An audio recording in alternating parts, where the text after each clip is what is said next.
Some people finally get the life they prayed for and then quietly destroy it. Not because they're lazy, not because they don't care, because when peace finally arrives, their body doesn't recognize it as safety. It recognizes it as the moment before something goes wrong.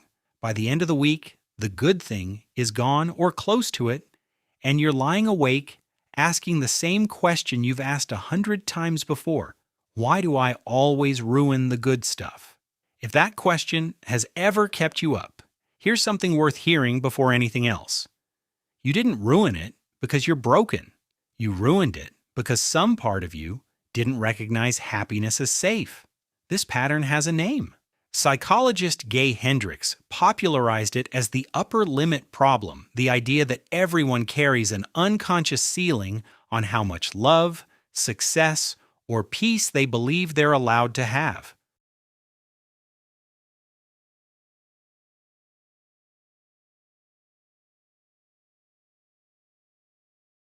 Think of it like a thermostat. Set a house to 68 degrees, and if it gets too cold, the heat kicks in. But if it gets too warm, the air conditioning kicks in too, pulling the temperature right back down. Most of us have an emotional version of that thermostat, and for a lot of people, it wasn't set to happy. It was set to familiar. If your early years were unpredictable, if love came with conditions, if calm never lasted long before something went wrong, your system got very good at operating inside stress. It became fluent in survival. So when life actually gets better, that thermostat doesn't relax. It panics. Peace registers as unfamiliar. And to a nervous system built on vigilance, unfamiliar can feel a lot like danger. So it does what it thinks will keep you safe. It quietly manufactures a problem, just familiar enough to bring the temperature back down to where you know how to breathe. Picture the version of this that plays out in an ordinary week. Someone finally starts dating a person who's consistent, kind, and easy to be around. No mixed signals, no guessing games. And instead of relaxing into it, they feel restless. They reread old texts, looking for a red flag that isn't there. They pick a small disagreement and let it grow much bigger than it needs to be, almost like they're testing whether the good thing can survive being shaken, not because they want it to end, because some part of them doesn't trust anything that isn't a little unstable. This rarely announces itself as self-sabotage. It shows up dressed as reasonable thoughts. I just need space right now. I work better under a bit of pressure. They'll probably leave eventually anyway, so why get attached? Each sentence carries just enough truth to sound like logic instead of fear. Underneath that logic is something psychologists have studied under the name fear of success. It sounds contradictory, but for some people, doing well can trigger real anxiety, not just relief. Failure lets an old identity survive untouched. Success asks you to become someone new, and becoming someone new, even a happier version of yourself, can feel oddly like a loss. There's a well-documented idea in behavioral science called loss aversion. The finding that losing something tends to hurt more than gaining the same thing feels good. Apply that to a life that's finally improving. When nothing is working, there's very little to protect. But once love shows up, once money starts to grow, once your body starts to heal, suddenly there's real risk on the table. You're no longer just afraid of failing. You're afraid of losing a version of life you only recently let yourself want. So some part of the mind pulls back first. It ends things a little early, or breaks something a little on purpose, so that if it's going to hurt, at least the pain feels chosen instead of ambushing you. There's another layer to this worth naming gently.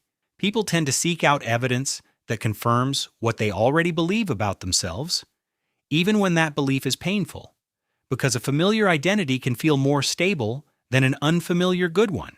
So if someone quietly believes they aren't lovable, being loved well doesn't just feel nice. It creates friction. The old belief doesn't update instantly.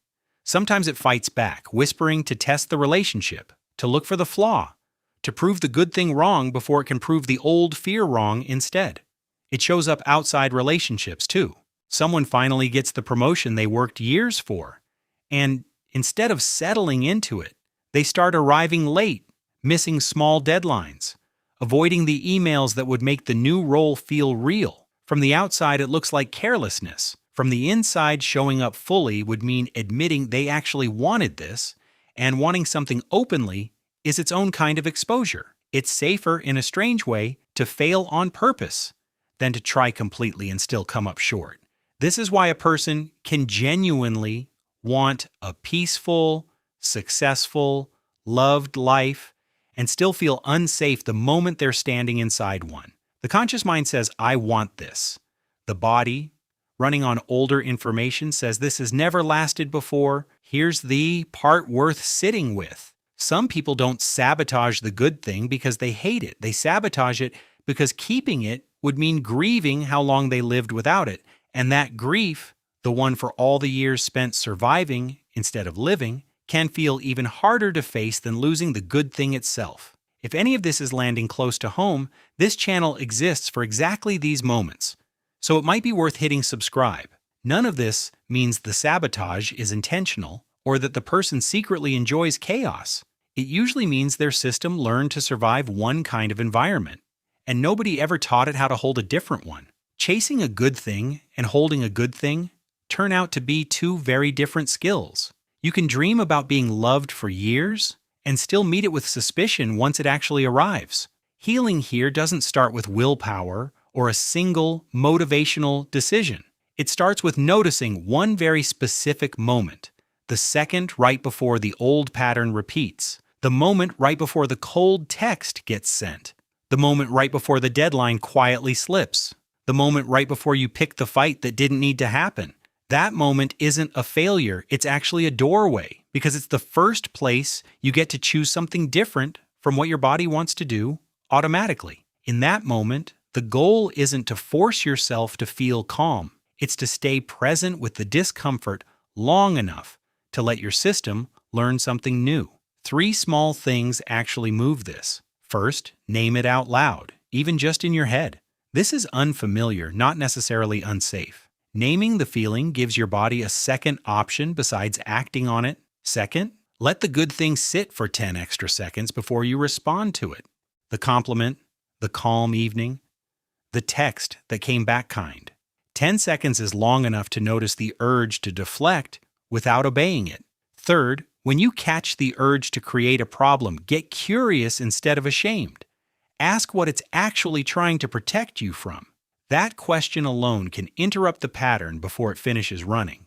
None of this promises that nothing will ever go wrong again.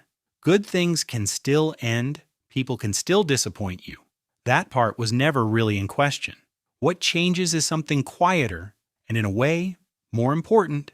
You stop needing to destroy the good thing yourself just to avoid the risk of losing it later. You didn't ruin the good things in your life because something in you is defective. Some part of you simply never learned that happiness could arrive without a hidden cost attached. But what got learned through repetition can be loosened through repetition too. One evening you don't sabotage. One compliment you actually let land. One calm moment you let stay calm. Maybe the goal was never to stop being afraid. The next time something good arrives and fear arrives with it, maybe you don't have to burn the room down just because peace still feels unfamiliar.